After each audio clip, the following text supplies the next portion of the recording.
Mr. President, may I just state for the record, all of us senators here, we have good ideas, and we speak alike. No? My father suggested to President Ramos and worked it out with the court for a special criminal court. It worked, but then they changed. Ngayon, nag-respond na rin ang Supreme Court, nag-create ng more courts for drug cases. I'm sure Secretary de Lima did her part in the DOJ, despite many things on her plate.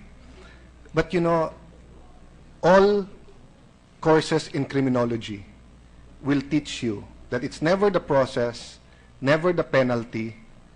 It is always the certainty that you will be punished. And ang problema sa drugs, everyone thinks that they can get away with it. That's why people listen to President Duterte. Does he have all the answers? Maybe not. But does he have the one answer that charges into the fray and produce results? Yes. How do we know that?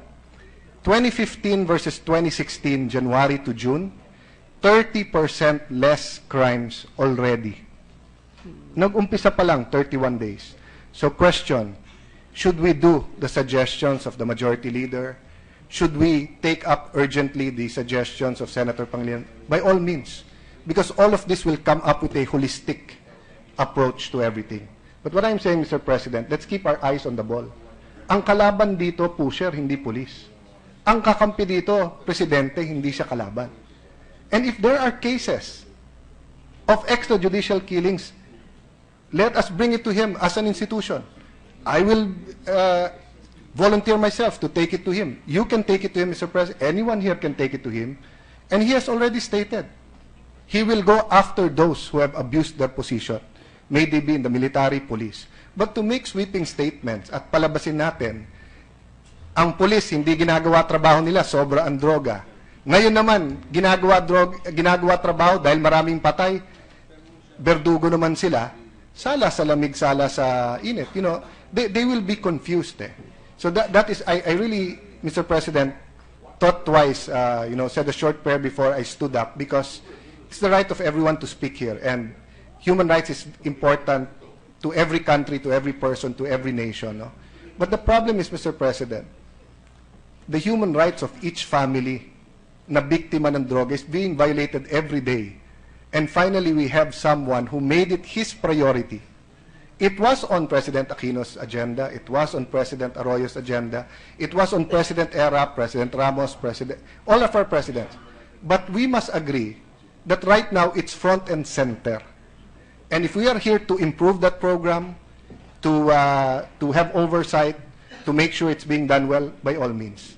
But if we are here, and then we will try to, to smudge or to smear this program, or unwittingly be used by those who want to smear that program and make it appear that the policy of this new government is extrajudicial killings and we're in the wild, wild west, I must protest.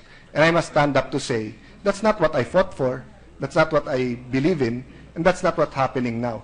So, President, let me end with this. Nung nagmimerienda po tayo dyan sa likod, kanina nung nagbabasa ng mga bills, no? At birthday naman ni Senator Joel, kaya tama lang na magmerienda tayo dyan. Ang pinapalabas po nila, yung mayor ng Leyte na inaamin na ngayon na yung anak niya is into illegal drugs, nakasama ni Chief PNP, more popularly known as Bato, no? Question, if the President did not go 100% against drug, kung hindi sinabi sa mga pulis, backup ako, kung hindi sinabi sa pulis, pag lumaban, patayin niyo ako, tingin niyo yung mayor na yan lalaban? Di takot sa abogado yan eh. Di takot sa piskal, di takot makulong, di takot sa pera. And that's the typical drug lord. But to see that the administration is serious and to see that the full force of the law will be used against you, including killing you if you fight back or use arms against the police, that is what moves people. So, Mr. President, let's join hands in ensuring that this is done in accordance with the Constitution and our laws. But let us support this worthy endeavor of our President and of our members of the PDEA, NBI, military, and PNP. Thank you, Mr. President.